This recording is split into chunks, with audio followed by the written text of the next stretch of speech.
कैसे हो दोस्तों, मेरे इस चैनल में आप सभी का एक बार फिर से बहुत बहुत स्वागत है।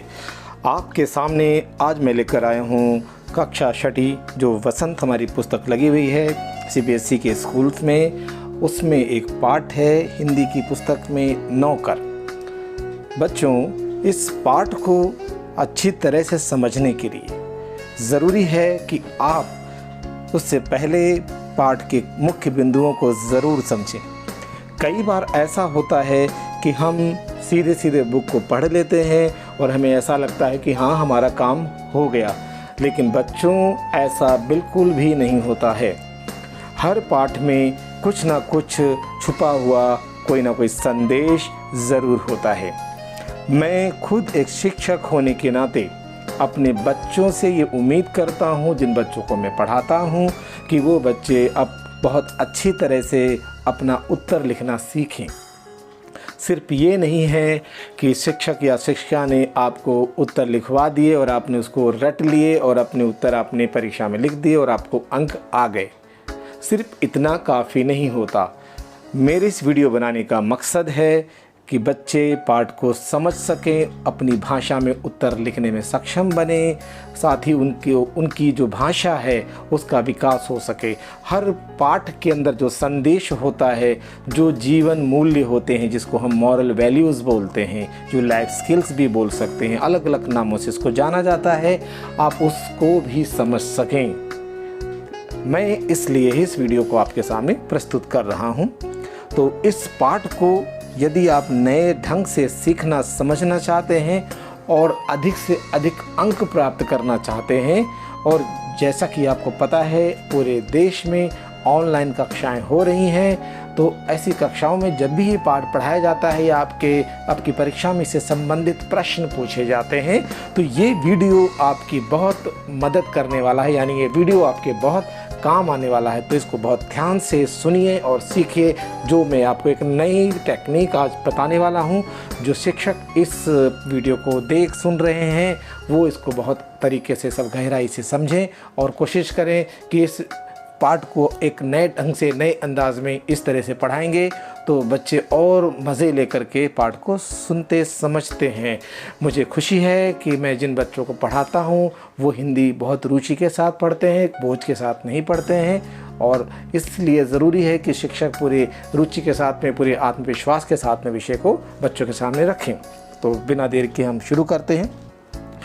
पाठ के जो मुख्य बिंदु आपके सामने लिखे हैं, कई बार जो मुख्य बिंदु होते हैं हमें लगता है ये है क्या, तो उन मुख्य बिंदुओं को समझने के लिए मैं आपको बता रहा हूँ कि इनका मतलब क्या क्या है, ये पाठ से किस प्रकार से जुड़ जाते हैं। पहला बिंदु आपके सामने, यानी कुल बिंदु कितने आपको नज़र आ रहे हैं? 6 बिंदु। याद रखिए बच्चों, ये बिंदु आपको जो 3 या 5 अंक के जो भी प्रश्न, कम से कम 3 अंक के प्रश्न पूछे जाते हैं, जिसको हम बोलते हैं मूल्य परक प्रश्न, यानी वैल्यू बेस्ड जो क्वेश्चंस होते हैं, उस तरह के प्रश्नों के उत्तर इन मुख्य बिंदुओं में ही छुपे हुए हैं। पहला बिंदु आपके सामने आता है आत्मनिर्भरता, यानी सेल्फ डिपेंड बनना। इस पाठ में कुछ ऐसे बिंदु हमारे सामने निकल कर आते हैं जिससे हमें पता चलता है कि हमें आत्मनिर्भर होने की ज़रूरत है। हमें अपना काम स्वयं करने की कोशिश करनी चाहिए। किसी और से कोशिश करें कि अपना काम आपको ना करवाना पड़े। यदि करवाते भी हैं तो आप उसको छोटा ना समझें, यानी कि कोशिश करें कि आपको अपना काम खुद ही करना पड़े और आपको अपनी आदत ये डालनी चाहिए। तो दूसरा बिंदु है सबके प्रति समानता का भाव। ये पाठ हमें कुछ इस प्रकार के भी संदेश देगा कि हमारे जीवन में जो भी लोग हमारे काम आते हैं, किसी ना किसी तरह से हमारी मदद करते हैं, तो हमें उनका एहसान मानना चाहिए, हमें उनको थैंक्स बोलना चाहिए। हमें डिस्क्रिमिनेट नहीं करना चाहिए कि भाई आपने हमारा कुछ काम कर दिया, मैंने आपको पैसे दे दिए, बस हमारा काम ख़त्म हो गया और आपने हम पर कोई एहसान नहीं किया। बच्चों, हर बात को, हर सेवा को आप धन से नहीं तोल सकते। कई बातें ऐसी होती हैं जो अनमोल होती हैं। यदि कोई आपके जीवन में, आपके जीवन को सुचारू रूप से चलाने में आपकी मदद करता है तो वो अनमोल होता है। आप सिर्फ पैसे के बलबूते पर उसको नहीं तोल सकते कि भैया ये लो पैसे और आपका काम ख़त्म हो गया, आपने हमारी सेवा करके, हमारे लिए काम करके कोई एहसान नहीं कर दिया है। हमें ऐसी भावना मन में नहीं लानी है। ये पाठ हमें ये भी सिखाएगा। उसके बाद तीसरा बिंदु है अहंकार का अभाव। ये पाठ ये भी बताएगा कि हम अपने जीवन में कई बार अलग अलग स्तरों पर अहंकार के शिकार हो जाते हैं, घमंड करने लगते हैं। हमें किसी भी प्रकार का घमंड नहीं करना चाहिए, ना अपनी शिक्षा का, ना अपने धन का, ना अपने रंग रूप का।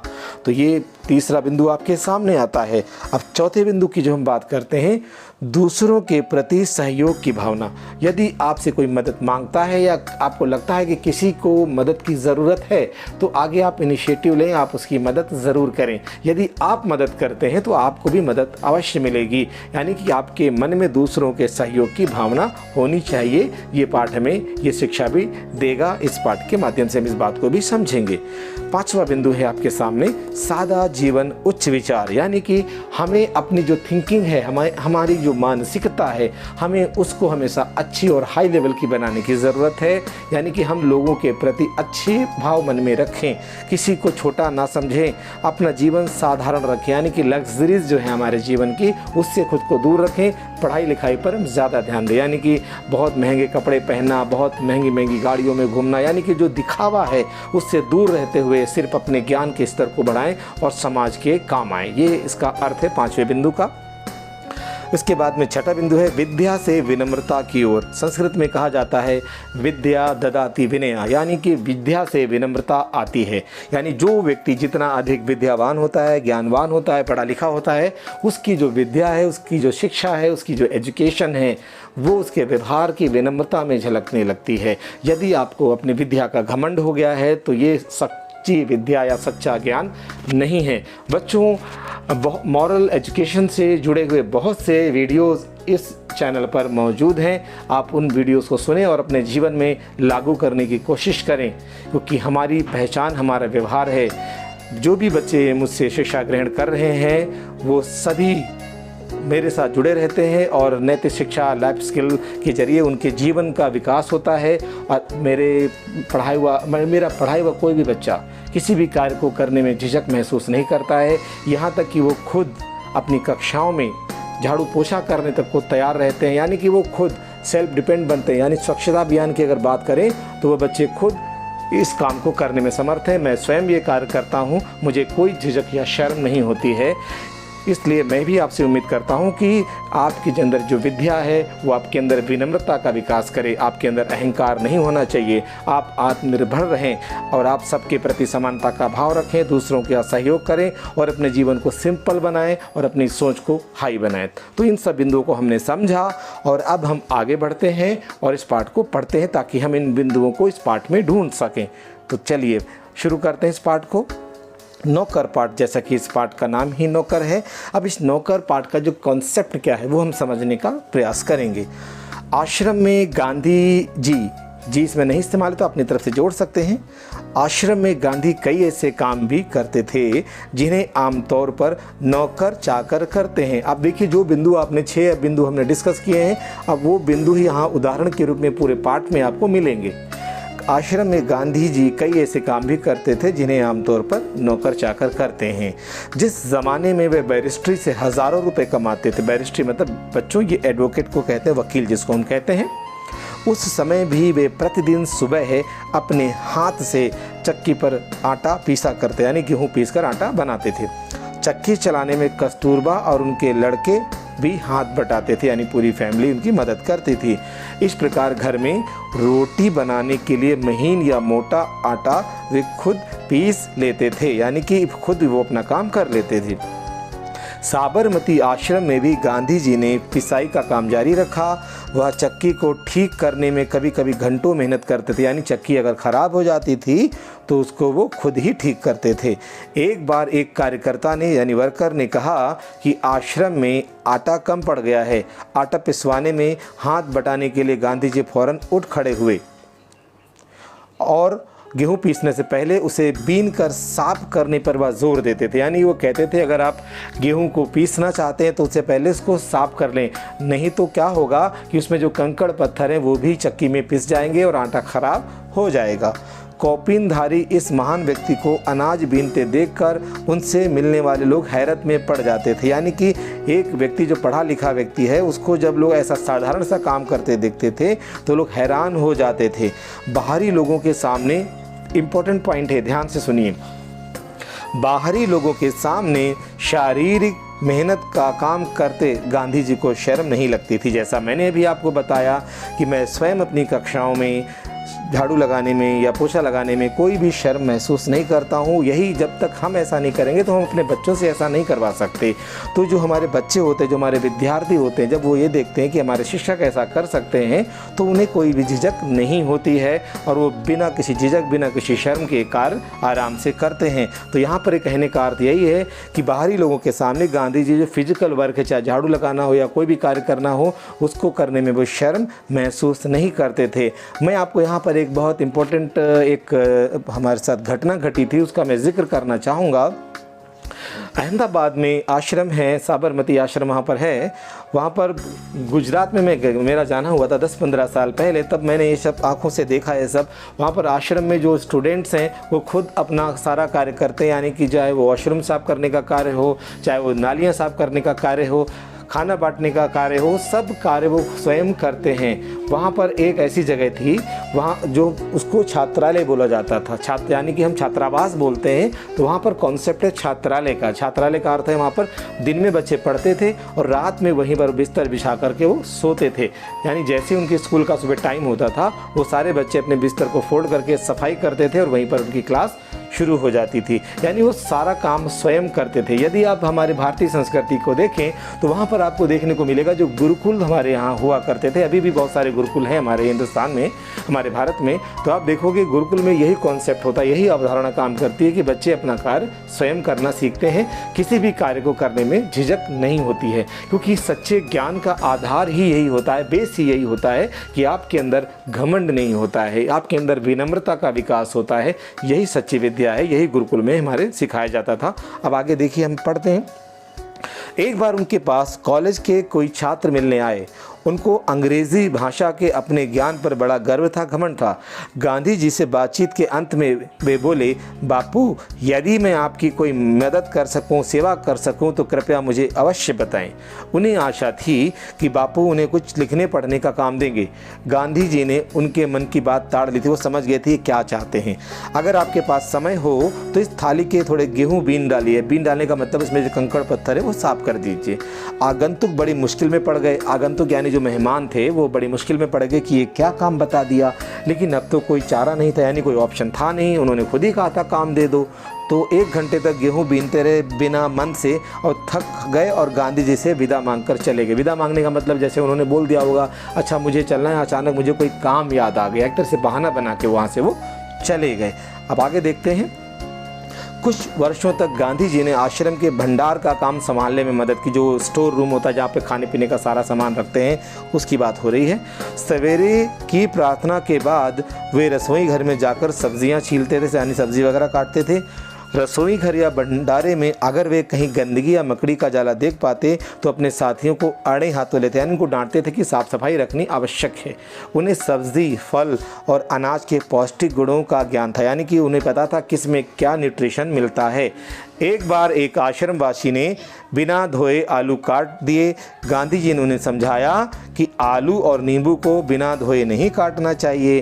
एक बार एक आश्रमवासी को कुछ ऐसे केले दिए गए जिनके छिलकों पर काले चकत्ते पड़ गए थे, डॉट डॉट सी होती, आपने देखा होगा। उसने बहुत बुरा माना कि मुझे कैसे केले दे दिए गए हैं। तब गांधी जी ने उसे समझाया कि केले अच्छे होते हैं, जल्दी पच जाते हैं, यानी कि ये जल्दी डाइजेस्ट हो जाते हैं और तुम्हें उसे जल्दी पच जाते हैं और तुम्हें ख़ास तौर पर इसलिए दिए गए हैं कि तुम्हारा हाजमा, यानी जो तुम्हारा डाइजेशन है कमज़ोर, यानी तुम्हारा जल्दी से खाना तुम्हारे हज़म नहीं होता है, जो कब्ज़ वगैरह है, तुम्हारे अंदर कॉन्स्टिपेशन है, इसलिए इसको ही खाओ।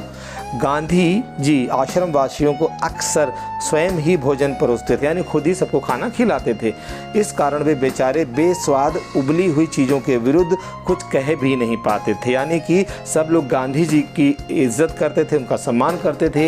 इसलिए गांधी जी जानते थे कि वही खाना खिलाना चाहिए जो शुद्ध हो और हमारे शरीर के लिए अच्छा हो।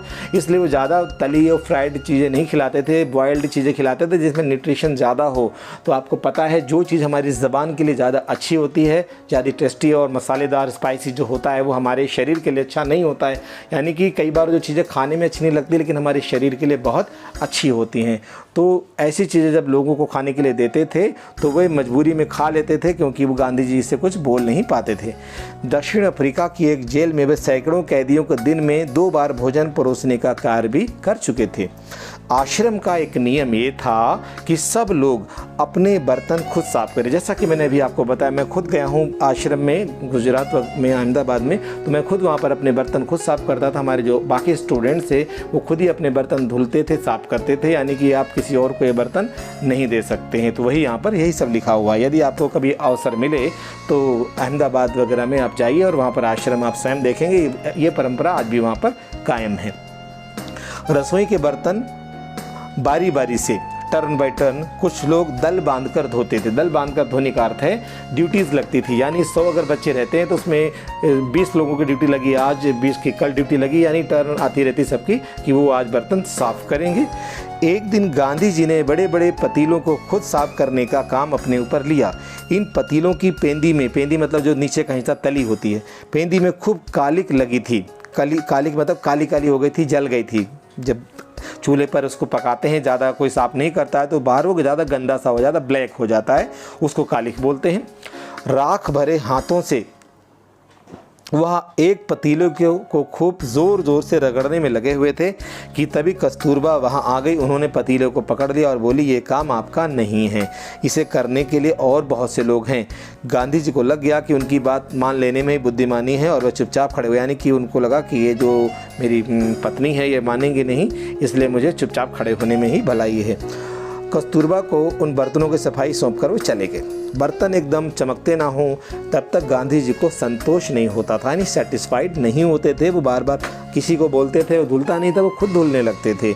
एक बार जेल में उनको जो मददगार दिया गया, उनको जो हेल्प करने के लिए एक व्यक्ति उनकी सेवा करने के लिए दिया गया था, उसके काम से असंतुष्ट होकर के, सेटिस्फाइड नहीं थे, तो उन्होंने बताया था कि वे खुद कैसे लोहे के बर्तनों को भी मांझ कर चांदी सा चमका देते थे, यानी कि खुद वो, इसका सीधा सा अर्थ क्या है, जो मैंने आपको पॉइंट बताया, आत्मनिर्भरता, यानी कि अपना काम स्वयं करने पर विश्वास करते थे। देखो बच्चों, अगर आपको अपना काम स्वयं करने की आदत पड़ गई तो कभी ना आपको जीवन में मुश्किलों का सामना नहीं करना पड़ेगा। एक तो जब आप स्वयं काम करते हैं तो बहुत से कार्य करने की आपको आदत पड़ जाती है, आप उनको करना सीख जाते हैं।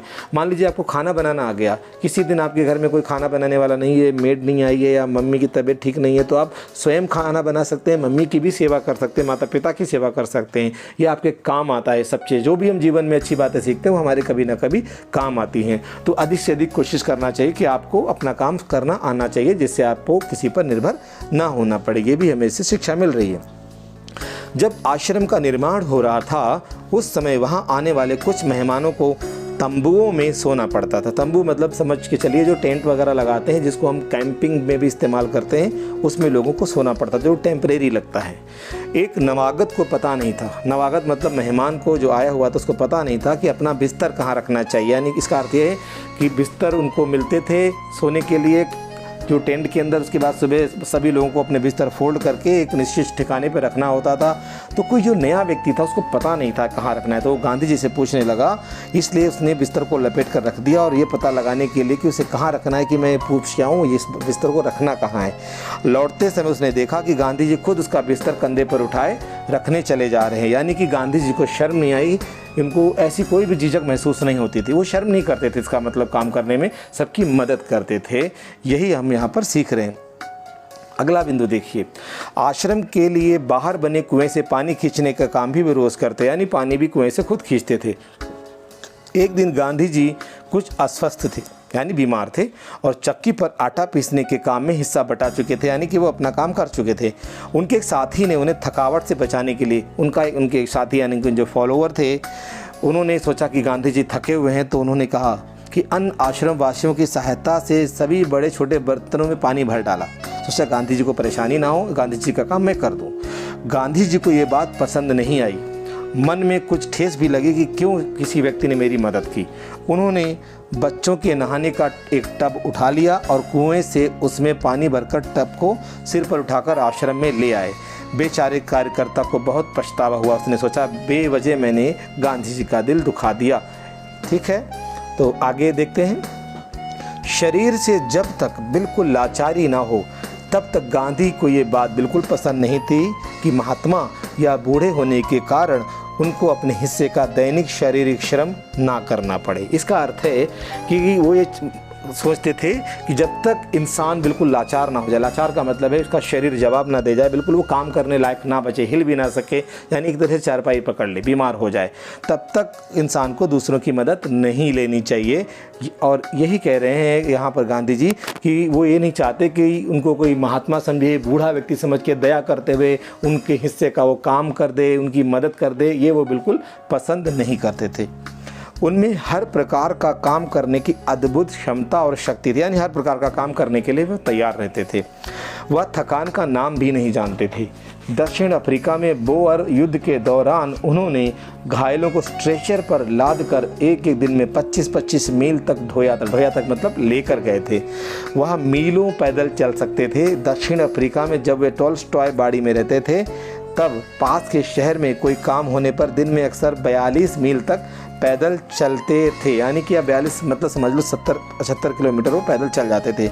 इसके लिए वे घर में बना कुछ नाश्ता ब्रेकफास्ट साथ लेकर सुबह 2 बजे ही निकल पड़ते थे, यानी रात को ही 2 बजे निकल पड़ते थे। शहर में खरीदारी करते और शाम होते होते वापस फार्म पर लौट आते थे। उनके अन्य साथी भी उनके इस उदाहरण का खुशी खुशी अनुकरण करते थे, यानी कि बाकी लोग भी उनको फॉलो करते हैं। अनुकरण मतलब दूसरे लोग भी उनके जैसा ही उनको फॉलो करते थे, वो भी वैसे ही करते थे। एक बार किसी तालाब की भराई का काम चल रहा था, यानी जो तालाब था वहाँ पर उन्हें कुछ बनाना था, उसमें मिट्टी भरने का काम चल रहा था जिसमें गांधी के साथी लगे हुए थे।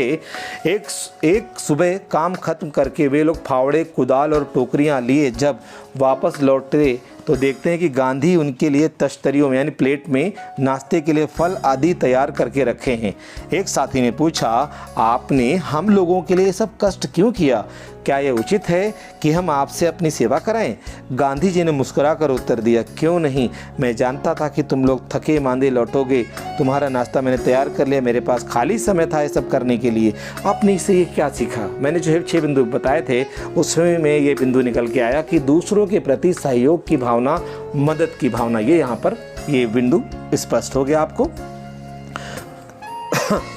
दक्षिण अफ्रीका में रहने वाले भारतीयों के जाने माने नेता के रूप में गांधी भारतीय प्रवासियों की मांगों को ब्रिटिश सरकार के सामने रखने के लिए एक बार लंदन गए।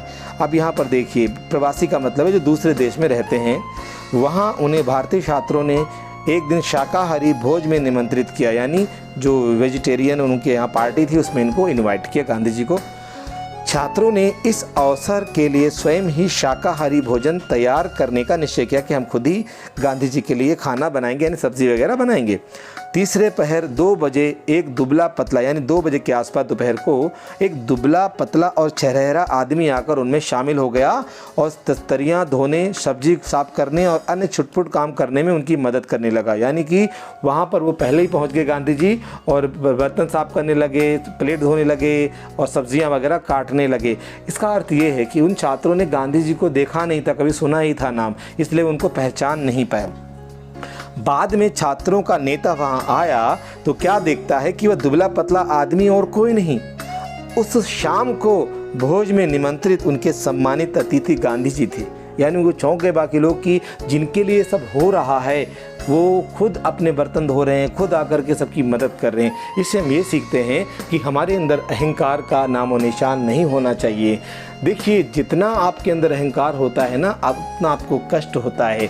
यदि आपके अंदर अहंकार नहीं है, आपके अंदर प्रेम की भावना है, तो आप कभी दुखी नहीं होते। दुखी आप तब होते हैं जब आपके अंदर घमंड होता है और कोई ऐसा बोल देता है तो आपको ठेस लगती है। आप देखिए, आप किसी से उम्मीद मत करें। आप बच्चों, आप जितना अच्छा हो सकता है लोगों के साथ अच्छा करें, अपने माता पिता की सेवा करें, अपने व्यवहार को अच्छा बनाएं, अपना काम खुद करें, दूसरों का भी काम करें, मदद करें। बस इससे होगा क्या कि आपको कभी भी किसी प्रकार की तकलीफ नहीं होगी और आप अच्छे से अपने जीवन को चला पाएंगे। आगे देखते हैं। गांधी दूसरों से काम लेने में बहुत सख्त थे, लेकिन अपने लिए दूसरों से काम कराना उन्हें नापसंद था। एक बार एक राजनीतिक सम्मेलन से गांधी जब अपने डेरे पर लौटे तो रात हो गई थी। सोने से पहले वे अपने कमरे का फर्श बुहार रहे थे, यानी झाड़ू से साफ कर रहे थे। उस समय रात के 10 बजे थे। एक कार्यकर्ता ने दौड़कर गांधी जी के हाथ से बुहारी ले ली, यानी झाड़ू ले ली। जब गांधी गांव का दौरा कर रहे होते, दौरा करने मतलब राउंड लगा रहे होते, घूम रहे वहाँ, जैसे दौरा करने का मतलब है जो घूमने जाते हैं, कहीं पर विजिट करने जाते हैं, उसके लिए शब्द इस्तेमाल होता है, दौरा कर रहे थे। उस समय रात को यदि लिखते समय लालटेन का तेल खत्म हो जाता था तो वे चंद्रमा की रोशनी में ही पत्र पूरा कर लेना पसंद करते थे, लेकिन सोते समय अपने किसी थके हुए साथी को जगाते नहीं थे कि मेरी मदद करो। नौवा खाली पद यात्रा के समय, पद यात्रा मतलब पैदल यात्रा के समय, गांधी जी ने अपने शिविर में, शिविर मतलब कैंपिंग जो होती है उसी को शिविर बोलते हैं, केवल 2 आदमियों को ही रहने की अनुमति दी, परमिशन दी। इन दोनों को ये नहीं मालूम था कि खाखरा कैसे बनाया जाता। आपको पता है खाखरा डिश है गुजरात की। इस पर गांधी जी खुद रसोई में जा बैठे और किसी निपुण रसोइये की तरह, यानी कि एक परफेक्ट कुक की तरह उन्होंने खाखरा बनाने की जो रेसिपी है, विधि बताई। उस समय गांधी की अवस्था यानी कि जो उम्र थी वो 78 वर्ष की थी, 78 ईयर्स थी। गांधी जी को बच्चों से बहुत प्यार था। अपने बच्चों के जन्म के 2 माह बाद उन्होंने कभी किसी दाई को, यानी जो उनकी देखभाल के लिए महिला रखी जाती है, को बच्चे की देखभाल के लिए नहीं रखा। वे मानते थे कि बच्चे के विकास के लिए माँ बाप का प्यार और उनकी देखभाल बहुत ज़रूरी है। वे माँ की तरह बच्चों की देखभाल कर सकते थे, खिला पिला और बहला सकते थे। एक बार दक्षिण अफ्रीका में जेल से छूटने के बाद घर लौटने पर उन्होंने देखा कि उनके मित्र की पत्नी श्रीमती पोलक बहुत ही दुबली और कमज़ोर हो गई हैं। उनका बच्चा उनका दूध पीना छोड़ता ही नहीं था और वह उसका दूध छुड़ाने की कोशिश कर रही थी। बच्चा उन्हें चैन नहीं लेने देता था और रो रो कर उन्हें जगाए रखता था। गांधी जिस दिन लौटे उसी रात से उन्होंने बच्चे की देखभाल का काम अपने हाथों में ले लिया। सारे दिन बड़ी मेहनत करने, सभाओं में भाषण देने के बाद 4 मील पैदल चलकर गांधी जी कभी कभी रात को 1 बजे घर पहुंचते थे और बच्चे को श्रीमती पोलक के बिस्तर पर से उठाकर अपने बिस्तर पर लिटा लेते थे।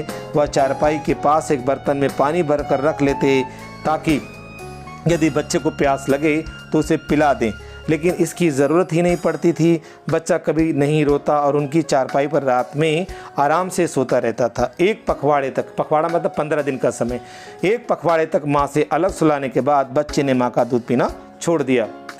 गांधी अपने से बड़ों का बहुत आदर करते थे। दक्षिण अफ्रीका में गोखले गांधी के साथ ठहरे हुए थे। गोपाल कृष्ण गोखले की बात हो रही है। उस समय गांधी ने उनके दुपट्टे पर इस्त्री की आयरन किया। वह उनका बिस्तर ठीक करते थे, उनको भोजन परोसते थे और उनके पैर दबाने को भी तैयार रहते थे। गोखले बहुत मना करते थे कि ऐसा मत कीजिए, लेकिन गांधी जी नहीं मानते थे।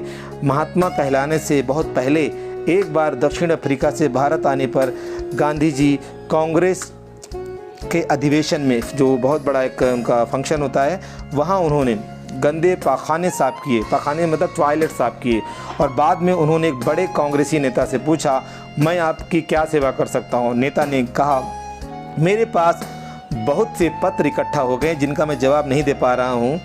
मेरे पास कोई कारकुन भी नहीं है। कारकुन का मतलब एक क्लर्क जो होता है, जिसको मुंशी भी बोल देते हैं, यानी कि जो हेल्पर होता है, जिसे ये काम दूँ।